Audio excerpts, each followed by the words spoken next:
Class. आप सब लोग कैसे हैं? उम्मीद है खैरियत से होंगे। आपकी ईद भी खैरियत से गुज़र गई होगी। तो आपको ये 24 तारीख़ का लेक्चर जो है वो डायरी में भेजा जा रहा है। उसमें है आपका कलीम और मिर्ज़ा ज़ाहिरदार बेग, जिसमें ये नावल है तौबतुन नसूह डिप्टी नज़ीर अहमद का। उससे ये 2 किरदार यानी उससे ये सबक लिया गया है। तो आपको इसका SLO है कि आपको नावल निगारी की इब्तदाई सूरत हाल के बारे में यानी कि उसका थोड़ा बैकग्राउंड जो है वो बताना है। तो उर्दू अदब में नावल नगारी का आगाज़, नावल का लफ्ज़ी मतलब होता है अनोखा। नावल नगारी का आगाज़ 19वीं सदी में हुआ। उस दौर में मगरबी असरात भी नुमायाँ थे नावल नगारी पर।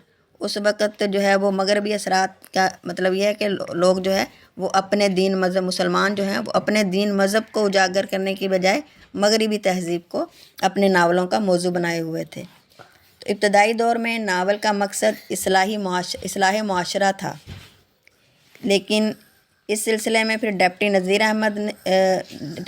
अहमद ने एक कदम उठाया। उन्होंने मुसलमान बच्चे और बच्चियों के लिए इस्लाही नावल लिखना शुरू कर दिए। तो डिप्टी नज़ीर अहमद को उर्दू का पहला नावल निगार का बानी तस्वर किया जाता है। तो उनका नावल था मिरातुल अरूस, जो कि शाया हुआ। उसको उर्दू का बाकायदा पहला नावल माना जाता है। इसी वजह से उन्हें उर्दू का पहला नावल निगार कहा जाने लगा, जिसमें घरेलू ज़िंदगी और ख़वातीन की तालीम पर ज़ोर दिया गया था मिरातुल अरूस में।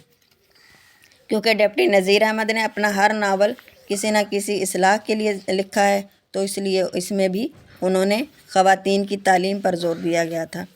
तो 20वीं सदी में फिर उसके बाद 20वीं सदी में उर्दू नावल ने तरक्की की और प्रेमचंद ने हकीकत निगारी को फ़रोग़ दिया। हकीकत निगारी को फ़रोग़ दिया कि मतलब ये है कि उन्होंने अपने ये मुआशरे के चलते फिरते किरदार, हकीकी किरदारों को अपने नावल का मौजू बनाया और गरीब तबके के मसाइल को अहमियत दी थी।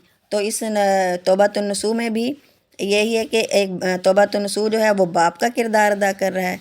तो वो बाप जो है अपने औलाद की तरबियत में कोताही करता है, फिर उसे अपनी कोताही का एहसास होता है, तो वो अपनी गलती का अजाला करना चाहता है। तो वो अपने औलाद की तरबियत करने का सोचता है और वो अपने इस काम की इब्तदा जो है वो अपने घर से करता है। तो कलीम और मिर्ज़ा ज़ाहिरदार बेग में आप लोग रीडिंग में पढ़ेंगे, तो इसकी पेज नंबर की 29-30 की रीडिंग मुकम्मल कर लीजिएगा। उसके बाद बाकी जो है मैं आपको 24 के बाद 25 में ऐसे आहिस्ता आहिस्ता थोड़ा सा लेक्चर में ये नावल नगारी का तारुफ़ जो है वो बताती जाऊंगी। मुसन्निफ़ का तारुफ़ भी आपने रीडिंग में अच्छी तरह से उसको पढ़ना है और याद करना है।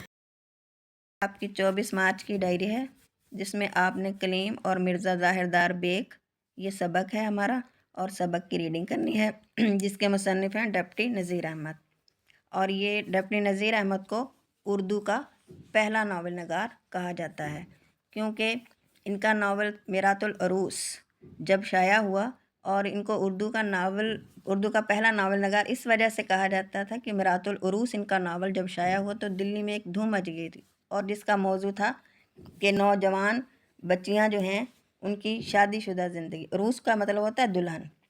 तो वो लड़की जब अपने शादी के बाद जब ससुराल जाती है, तो फिर वो अपने सास ससुर, अपने मियाँ से यानी अपने शौहर से उसके जो सारी घरेलू ज़िंदगी है उसके बारे में, उसकी तरबियत के बारे में ये नावल लिखा था डिप्टी नज़ीर अहमद ने, जिसकी वजह से इन्हें उर्दू का पहला नावल नगार कहा जाने लगा। और कलीम और मिर्ज़ा ज़ाहिरदार बेग ये भी उनके नावल तौबतुन नसूह से लिया गया है। जैसा कि नाम से ज़ाहिर है कि नसूह का मतलब होता है नसीहत करने वाला, और तौबतुन नसूह यानी कि नसूह की तौबा।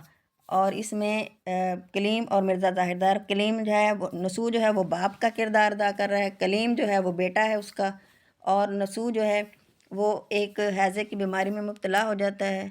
तो वो फिर उसको वो ख्वाब देखता है, दवाई के नशे में ख्वाब देखता है कि एक बड़ी सी इमारत है और जिसमें वो सब लोग जमा हैं और उसके अमाल का हिसाब किताब लिया जा रहा है।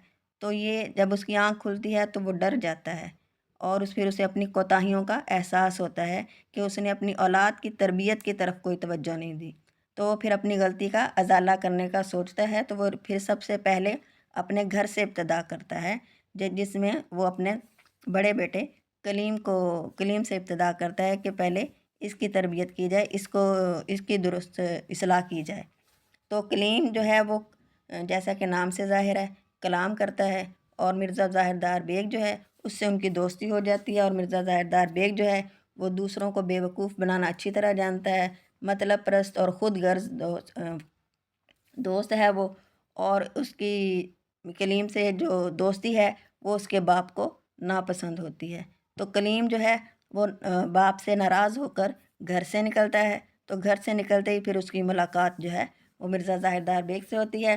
تو اس سبق میں کلیم اور مرزا ظاہردار بیگ کی جو ملاقات ہے اور ان کی آپس میں جو گفتگو ہے وہ اقتباس لیا ہوا ہے ناول سے۔